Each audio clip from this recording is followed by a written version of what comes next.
guys, thank you so much for checking out today's video. We're going to be talking a little bit about this custom Texas Miracle by Veritas guitars. If you want to know a little bit of the backstory behind this guitar before we even get started, I'd encourage you check out the video My Wife Surprised Me with a Guitar, and you'll find out a little bit about how this guitar came into my possession. It's a really cool story, and thankful to the Lord and to my wife for such an awesome gift. If you just want to hear how this guitar sounds and maybe in context of a worship song, I'd encourage you, check it out in my cover of God of Revival by Bethel Music, which is also on my channel. So thanks for tuning in. Well, today as we talk about this guitar in particular, I want to kind of put a disclaimer out there. I've never played a Veritas guitar before except for this one. So not the Pro lines, not the Customs, not the Craftsman, none of the Portlanders. I've never played them. So my experience is only with this guitar in particular. And so I just want to put it out there to say that this may not be all of Veritas guitars. It may just be this one in particular. So just kind of keep that in your mind as we move forward. But a couple of things I noticed is there's not a lot of in-depth reviews of Veritas guitars. But there are a lot of videos of them being played, and I was just really curious about Veritas guitars. Do they live up to the hype? Do they perform well? Are they good guitars, or are they just like parts caster knockoffs? Those are some of the things that I've heard people, especially in like Gear Talk, throw out there. And so I just wanted to kind of talk about this guitar in particular and what makes this particular guitar unique. So let's get started. One of the things that I noticed right out the bat is that the compound radius is different than what I'm used to. It's not that big of a deal. It doesn't really cause me to play any differently than I would, but other to say, I do notice a difference, especially when it comes to bending notes on the higher register. So this guitar is 9.5 up to 16 compound radius. That seems to be common on most Veritas guitars, but I did notice that it's just...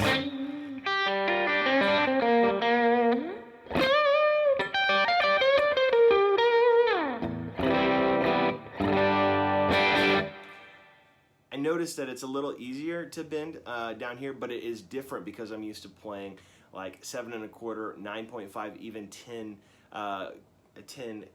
inch radius. There we go. I'm struggling this morning. I'm used to playing with those types of guitars and then being consistently from the neck down to the body of the guitar. This one is a little bit different, but it is really cool. Another thing that makes this guitar in particular unique is the fact that it has a humbucker in the bridge. This guitar having a humbucker in the bridge of a T-style guitar is really unique because most people want that Tele twang that you get out of the bridge. This guitar is just the opposite. It has a Tele neck, but it also has a PAF in the bridge, and that's really cool and unique for several reasons. One reason, it's a rock and roll machine. I mean, you can just throw on some overdrive.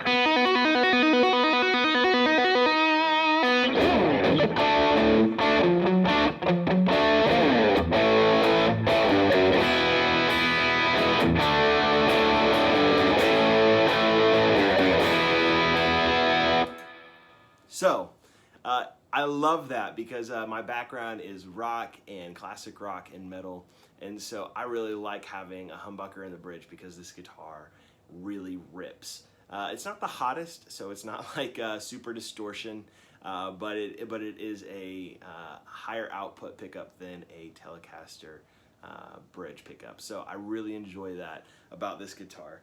But I searched everywhere to find other guitars or other T-style guitars with a humbucker in the bridge, and it just isn't common. Like, I think I maybe found 5 photos of them. I've played once. I think Fender had like a special run of them a couple years ago, but they weren't very popular because it's a Tele and they want a Tele bridge pickup. So that makes this guitar really unique and sets it apart from the rest. Now, where that really comes into play in the difference of pickups is when I would take the bridge. Here's the bridge in my cleanish sound.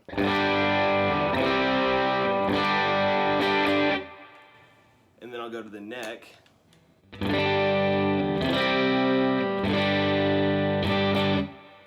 So you notice there's some more clarity, there's some warmth in the neck pickup, but listen to how these pickups in particular blend. I typically would think that these two totally different pickup styles, especially from a Tele neck and not a Strat neck, that it wouldn't blend very well, but it actually sounds really good.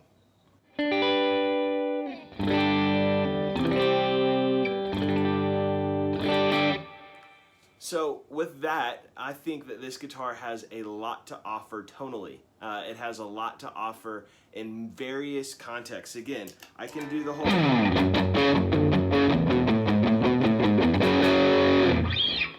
I can do rock and roll.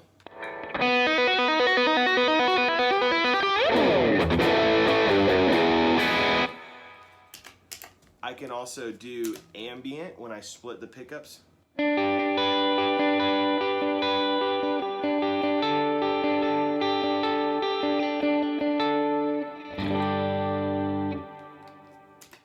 And I guess I can do blues. I'm just gonna go ahead and warn you, I am not a blues guitarist.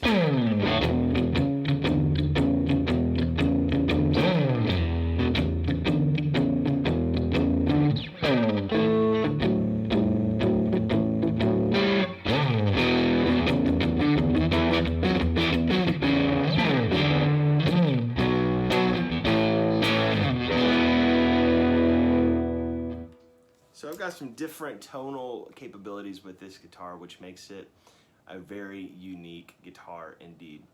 What are some of the other things that make this guitar unique? Well, I don't know exactly the measurements, so those of you who are very familiar with these things, you may have a better indication of this, but to me it feels like the fretboard is actually wider than I'm used to. I picked up the Gretsch Players Edition Duo Jet just yesterday, and I was setting it up for the church and whatnot, and it just felt really thin, yeah, it was more narrow. This guitar fretboard is wider, and I noticed that when I'm trying to really play like lead line.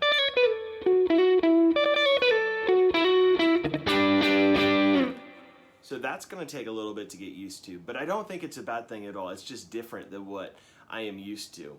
Another thing that I'm not used to with a guitar, and I've probably just not had the right guitars, is this guitar sustains for days. It just goes.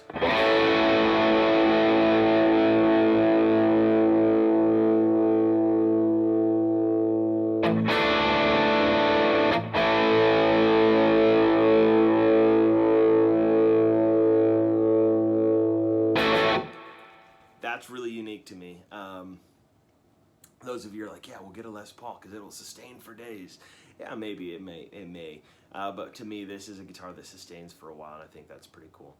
This guitar also stays in tune incredibly well. I kid you not, I haven't tuned this guitar since, I don't know, yesterday.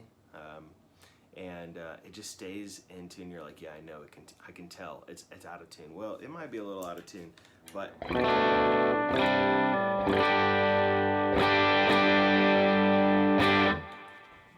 for it to be in that out of tune compared to where it could be on most other guitars, I think it's pretty fantastic. So I'm really excited. Tonight we're going to be doing a worship night at our church, and we're going to be playing about 9 songs, and I'm really excited to see how well this guitar performs in a live mix situation as a part of a band, and also how its tuning stability holds up. You know, will I have to tune up after every part of the song like I have had to in other guitars that I've had in the past, or will I be able to play 3 or 4 songs before having to tune?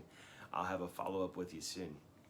But enough about this guitar. I want you to hear some of the sounds that I can get out of it, and I know I've played a little bit throughout, but I'm just going to go through some of the different sounds, and I hope you enjoyed this video. Thank you so much for watching. We'll end out with some of these sound clips, and be on the lookout for the next video. Thank you so much, and God bless.